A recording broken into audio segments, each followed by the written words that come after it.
அத்தை, அவங்க பத்திரிக்கை வச்சுட்டு போன அன்னைக்கே இவர் வாங்கி வைக்க சொன்னாரு. எல்லாத்தையுமே வாங்கி வச்சிட்டேன். என்ன அது? வளகாப்புக்கு 6 டசன் வளையல், மஞ்சள், 4 பவுன்ல தங்க வளையலும் வாங்க சொன்னாரு. அதையும் வாங்கியிருக்கேன். ரொம்ப நல்லது. சரி, நீ போய் சிறப்பா செஞ்சுட்டு வந்துரு. ம்? ரகு, நீ ரெஸ்ட் எடுத்துக்கப்பா. ம்?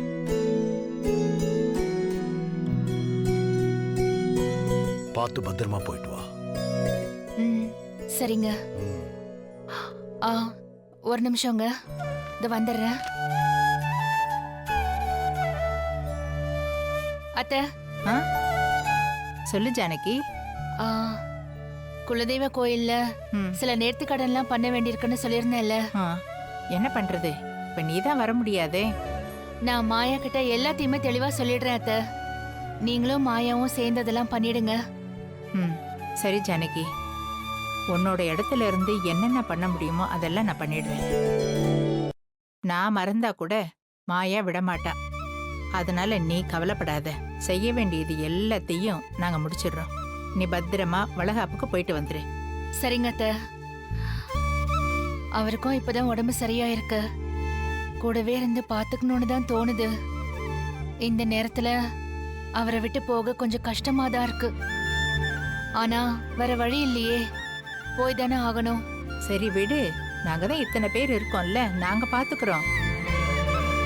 நீ கவலைப்படாம போயிட்டு வா. ம்?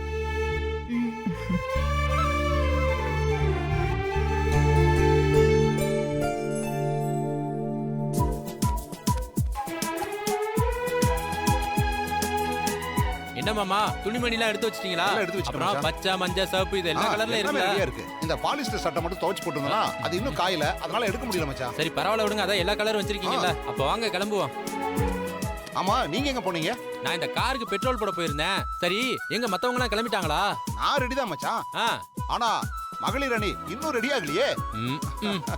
என்னைக்கு அவங்க எல்லாம் சீக்கிரம் ரெடி ஆகி வந்திருக்காங்க.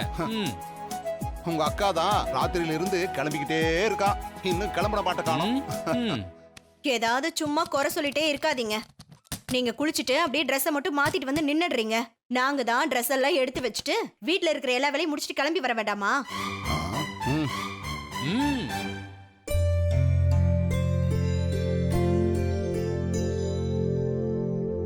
அம்மா, இது ஜானகி புடவை தானே? ஆமா. அவதான் வளகாப்புக்கு போயிட்டாளே, அவ நம்ம கூட வரப்போறது இல்ல. அப்புறம் எதுக்கு அவ துணியெல்லாம் எடுத்து வைக்கிறீங்க? இன்னைக்கு எல்லாரும் குடும்பமா கோயிலுக்கு கிளம்புறோம். ஜானகி இந்த வீட்டோட மகாலட்சுமி. அவ இல்லாம போறது என் மனசுக்கு கஷ்டமா இருக்குப்பா. அவ புடவை எடுத்து வச்சிருக்கிறது எனக்கு அவ நம்ம கூடவே வந்த மாதிரி இருக்குண்டா.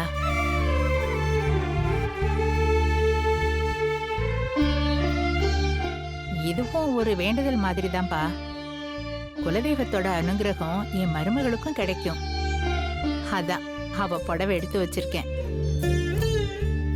எனக்கு என்னமோ அவ நம்ம கூடவே இருக்கிற மாதிரி என் மனசுக்கு ஒரு ஆறுதல்.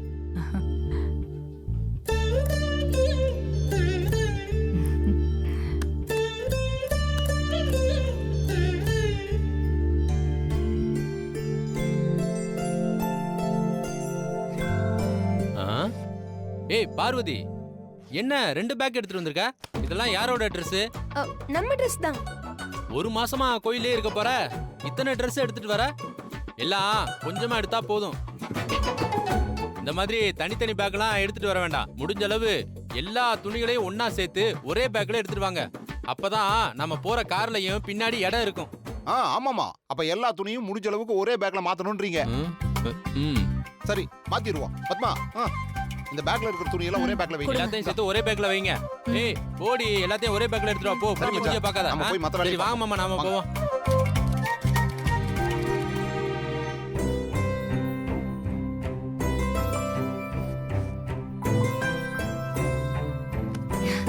பாட்டி, என்ன மாயா? சூப்பர் பாட்டி. என்ன என்ன சொல்ற? பெரியம்மா நம்ம கூட வரலையேன்னு எனக்கும் கஷ்டமா இருந்துச்சு. ஆனா அவங்க புடவையை எடுத்து வச்சு அவங்களும் நம்ம கூட வர மாதிரி இருக்கணும்னு சொன்னீங்கல்ல, அது சூப்பர் பாட்டி. ரகு இந்த வீட்டுக்கு தூண் மாதிரி. அவனையே தாங்குறவ என் மருமக. அவ இல்லாம போறது எனக்கு கஷ்டமா தான் இருக்கு. இத்தனை நாள் இந்த வீடு சந்தோஷமா இருக்கிறதுக்கு பெரியம்மா தான் முக்கியமான காரணம்னு நினைச்சேன். ஆனா நீங்களும் ஒரு காரணம் தான் பாட்டி. மத்தவங்க என்ன சொன்னாலும் நீங்க பெரியம்மாவை விட்டு கொடுக்காம இருக்கீங்க பாருங்க. ம், உங்கள மாதிரி மாமியார் கிடைச்சதுனாலதான் பெரியம்மாவும் இவ்ளோ சந்தோஷமா இருந்திருக்காங்க. அட போம்மா, இத போய் பெருசா பேசுற. அவ இந்த வீட்டுக்கு மருமகளா வரதுக்கு முன்னாடியே அவ என் அண்ணன் பொண்ணு. எனக்கும் பொண்ணு மாதிரி தான். சரி, அதெல்லாம் விடு.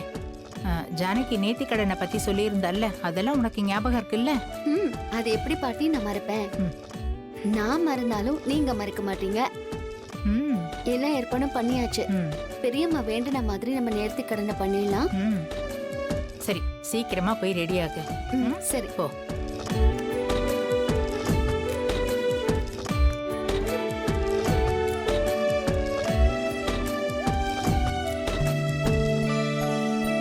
ஓய் புருஷா, இன்னும் ரெடி ஆகலையா நீ? ரெடி ஆயிட்டே இருக்கேன் பொண்டாட்டி. நீ எல்லாம் பேக் பண்ணிட்டியா?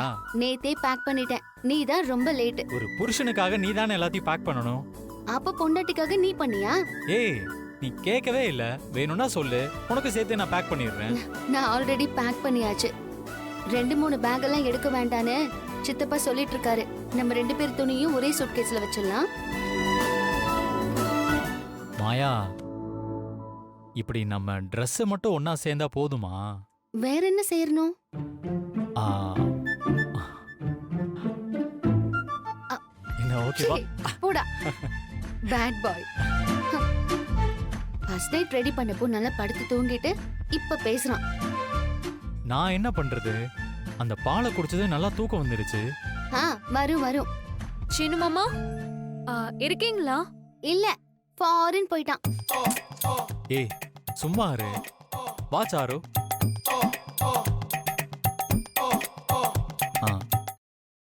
என்ன விஷயம் சாரு? மாமா பேக் எல்லாம் கம்மியா தான் எடுத்துக்க சொல்லிருக்காங்க.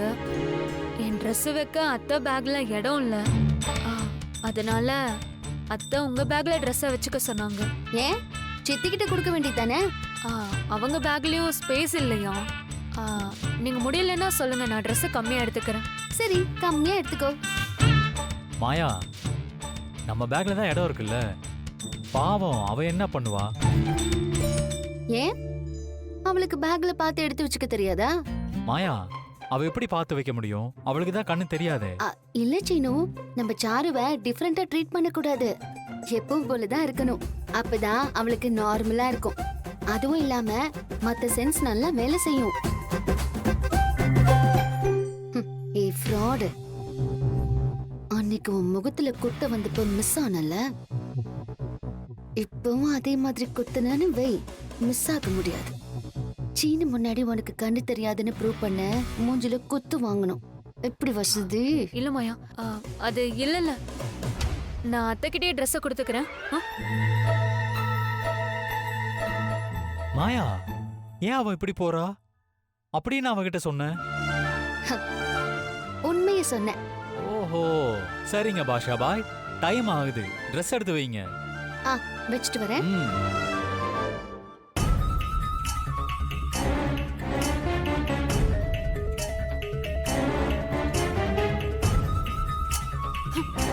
அத்தை, இந்த Dress-அ உங்க பேக்ல நீங்களே வைங்க.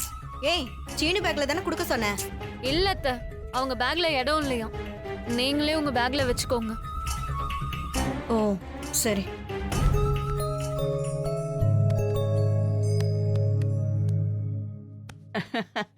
மருமகளே, என் துணி இதுல இருக்கு.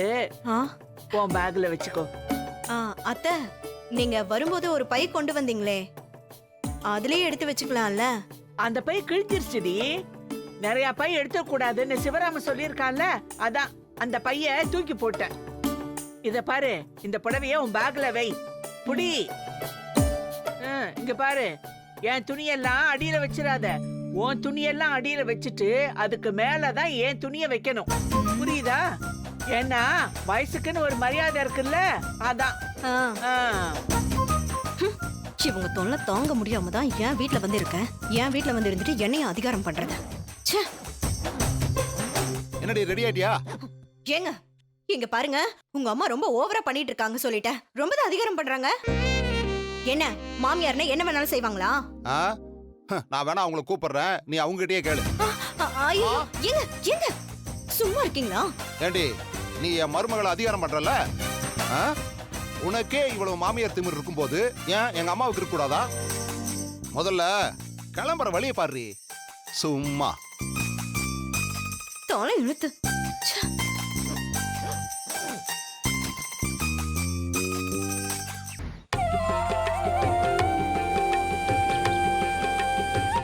அம்மா அம்மா வணக்கம்மா. வணக்கம். வாங்க வாங்க. இந்தாங்கம்மா. அம்மா வேண்டுதலுக்கான பொம்மையை செஞ்சிருக்கேன், நல்லா இருக்கான்னு பாருங்க. ஆ, நல்லா இருக்கு. ஆ, அப்படி வச்சிடுங்க. சரிங்கம்மா. ஆ, ம். இங்க வைக்கிறேன். வைங்க. அப்ப நான் கிளம்புறேம்மா. ஆ, போயிட்டு வாங்க. வரேன்.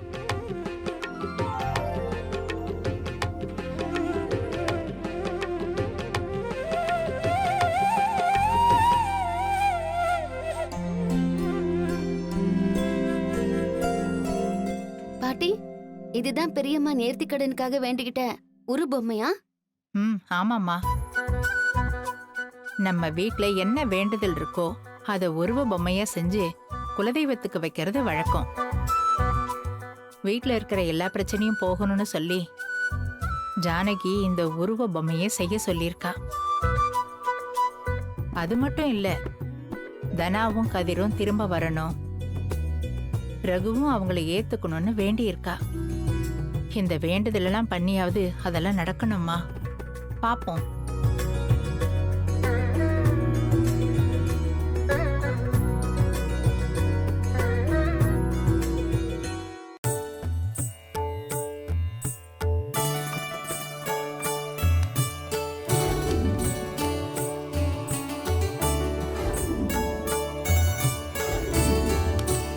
சாமி கும்பிடுறதுக்கு எல்லாரும் வாங்க.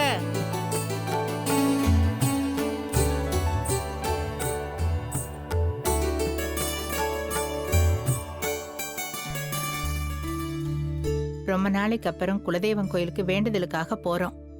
எந்த தடங்களும் இல்லாம எல்லாம் நல்லபடியா முடிச்சிட்டு வரணும். எல்லாரும் சாமியை வேண்டிக்கிட்டு போலாம். மச்சான், வேண்டுதல் பண்ணும்போது நம்ம சும்மா நிக்காம நம்மளும் ஏதாவது வேண்டுவோம். ம்.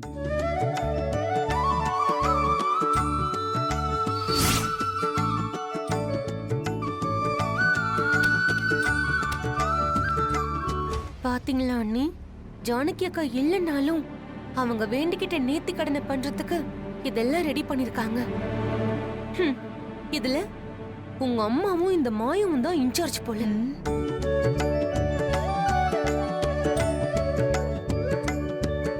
வீட்டோட ஒரு பொம்மைய வச்சு கோவில்ல படைக்க போறாங்களாம். ஏதோ இந்த வீடே ஜானகி அக்காவுக்கு தான் சொந்தம் நினைச்சிட்டாங்க போல. அவங்களும் அவங்க புருஷனும் இந்த வீட்டுக்கு ராஜா ராணி, நம்மளும் இங்க வேலை செய்ற எடுப்புடிங்க, அப்படிதானே? பல காலமா இப்படிதானே இருக்கும். இவங்க வேண்டிக்கிட்டதுக்கு நாம போய் எல்லாம் பண்ணிட்டு இருக்கணுமா? அவங்க நினைச்சது மட்டும்தான் நடக்கணுமா? கோயிலுக்கு போறதே இன்னைக்கு நிறுத்துறேன் பாருங்க. அது எப்படி நிறுத்துவ? உங்க அம்மா தான் ரொம்ப சகுனம் பாக்குறவங்களாச்சே. எல்லாம் நல்லபடியா நடக்கணும். அங்க இருக்கிற குலதெய்வம் போட்டோவை கீழே தள்ளி விட்டு உடைய வைக்க போறேன். ஏய், சாமி போட்டோவையா? வெறும் போட்டோ தானே அண்ணி, கண்ணாடி உடையும், அவ்வளவுதான். ஜானகி அக்காவும் இங்க இல்ல, அதனால குலதெய்வம் போட்டோ உடைஞ்சா சகுனம் சரியில்லைன்னு அத்தை கோயிலுக்கு போக வேண்டாம்னு சொல்லுவாங்க. அப்புறம் இந்த நேர்த்தி கடனும் நடக்காது. ஏதோ சொல்ற, பண்ண முடியுமா? செஞ்சு காட்டுறேன் பாருங்க. ஆ, பார்வதி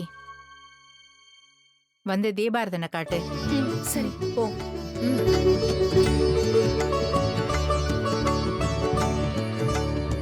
வா.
என்னடி இது பார்த்து பண்ண மாட்டியா?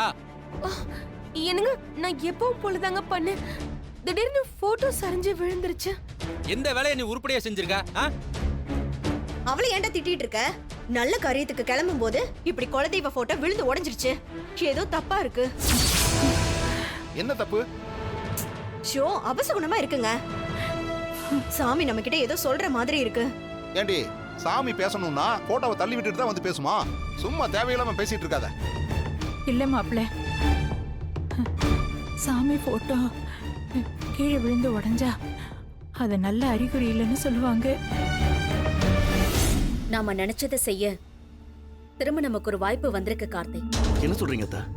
அந்த ரகுராம் குடும்பத்துல எல்லாரும் குலதெய்வம் கோயிலுக்கு சாமி கும்பிட போறாங்க. கதிரும் தனாவும் கூட போறாங்க. அத்தை, இந்த தடவை எனக்கு ஒரே ஒரு சான்ஸ் கொடுங்க. என்ன பண்ண போற? தனா எனக்கு கிடைக்காம போனதுக்கு காரணம் அந்த கதிர் தான். அவனை கொண்டுட்டா தனா விதவையாயிடுவா. அதுக்கப்புறம் அவளை நான் கல்யாணம் பண்ணிக்கலாம். சரி கார்த்திக், நீ என்ன நினைக்கிறியோ அதை பண்ணு.